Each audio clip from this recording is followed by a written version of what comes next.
12월 5일 오늘의 말씀은 전도서 4장 7절에서 16절입니다. 내가 또다시 해 아래에서 헛된 것을 보았도다. 어떤 사람은 아들도 없고 형제도 없이 홀로 있으나 그의 모든 수고에는 끝이 없도다. 또 비록 그의 눈은 부요를 족하게 여기지 아니하면서 이르기를 내가 누구를 위하여는 이같이 수고하고 나를 위하여는 행복을 누리지 못하게 하는가 하여도 이것도 헛되어 불행한 노고로다. 두 사람이 한 사람보다 나음은 그들이 수고함으로 좋은 상을 얻을 것임이라.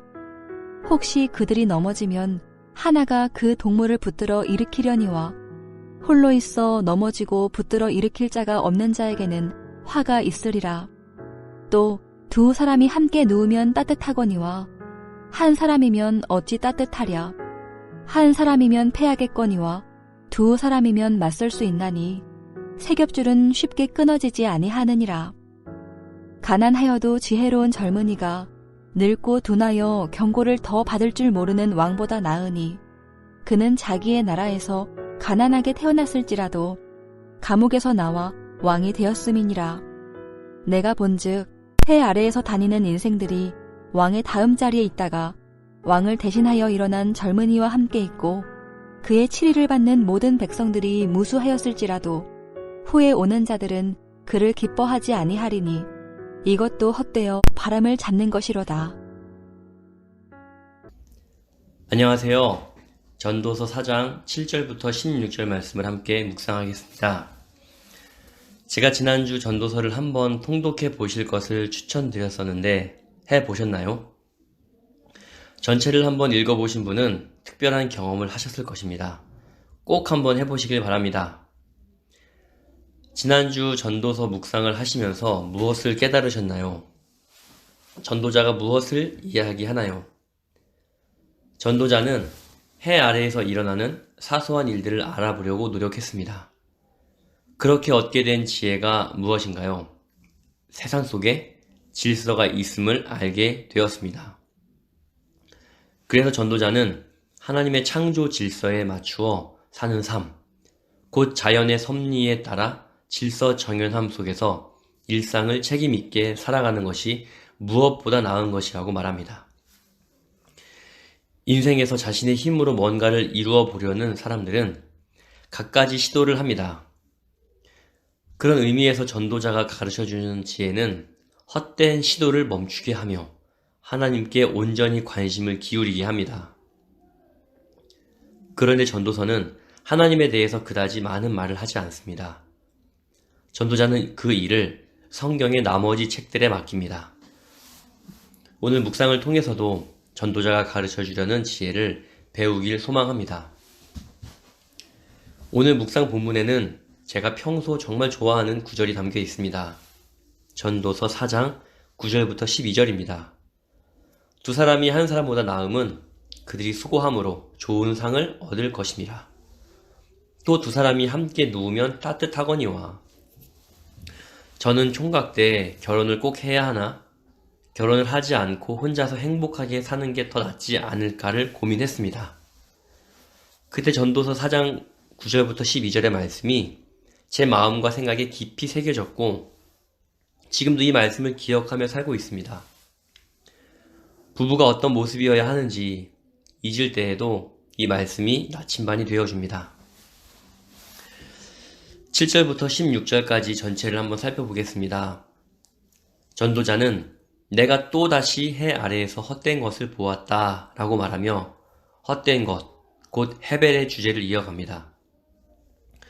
여기에서 한 남자의 짧은 일화를 들려줍니다. 이 남자는 자식이나 형제가 없이 홀로 살며 쉬지 않고 일만 합니다. 그런데 이 남자는 자신이 수고로 벌어들인 재산이 만족스럽지 않습니다. 그는 자신의 수고가 누구를 위한 것인지 고민하며 즐거워하지 못하고 수고만 하는 자신을 한탄스럽게 생각합니다.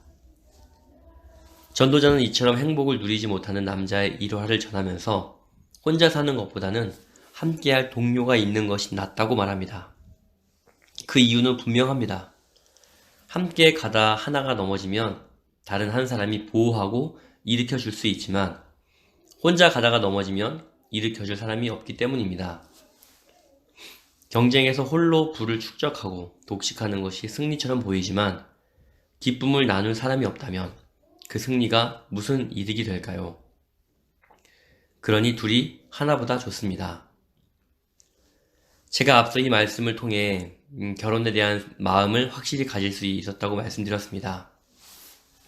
그땐 제가 결혼을 해야 할지 말아야 할지, 하면 뭐가 좋을지 이런 고민에 깊이 빠졌을 때였습니다. 지금 이 말씀을 자세히 들여다보니 결혼하면 좋은 점을 말하는 본문이 아닙니다. 7절부터 시작되는 문맥을 살펴보면 억압적인 경쟁에 내몰려 쉼을 빼앗기고 위로해 줄 사람 하나 없이 살아가는 외로운 인생을 향해 협력하며 행복을 나누는 공동체적인 삶의 방식을 촉구하는 말씀으로 보입니다. 오늘날 많은 사람이 개인주의로 살아갑니다. 아마도 서로 신뢰하지 못하는 사회가 원인이지 않을까 싶습니다. 서로 더불어 살아가는 것이 좋은 것인 줄 알지만 속고 상처받은 경험이 외로운 개인주의로 빠지게 했을 것입니다. 하나님은 사람을 더불어 사는 존재로 지으셨는데 사람들의 악함으로 인해 질서가 파괴됩니다. 그 모습에 전도자가 두 사람이 한 사람보다 낫다고 말합니다. 그리고 전도자는 또다시 짧은 일화를 들려줍니다. 어떤 어리석은 왕과 지혜로운 젊은이에 관한 이야기입니다. 이 이야기는 남의 말을 듣지 않는 나이 많고 어리석은 왕보다 가난해도 슬기로운 젊은이가 낫다는 말로 시작합니다. 이 처음 구절은 권력을 가진 자의 어리석음을 비웃기라도 하듯 가난과 슬기의 우위를 설정합니다.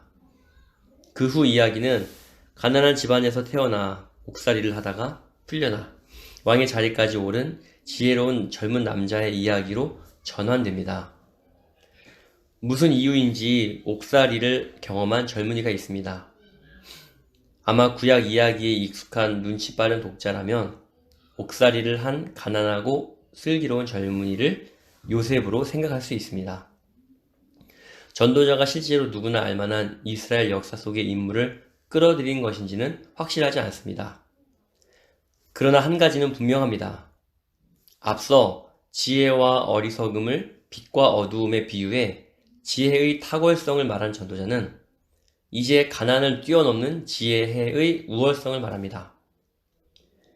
이 순간 그의 교육적인 목적이 두드러집니다.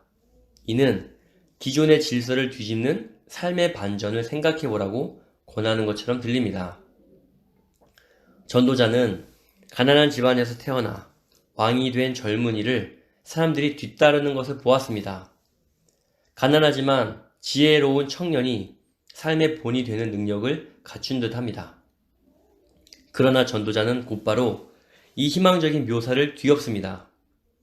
왕이 된 지혜로운 젊은이가 왕의 자리를 떠나면 그 누구도 그의 업적을 찬양하지 않는다는 것입니다. 그러니 전도자는 왕의 통치도 헛되고 바람을 잡는 것이라 말합니다. 여기서 전도자가 강조하는 것은 그가 어떤 사람이든 관계없이 왕의 업적과 통치는 다른 누군가에 의해 대체되고 잊힌다는 사실입니다.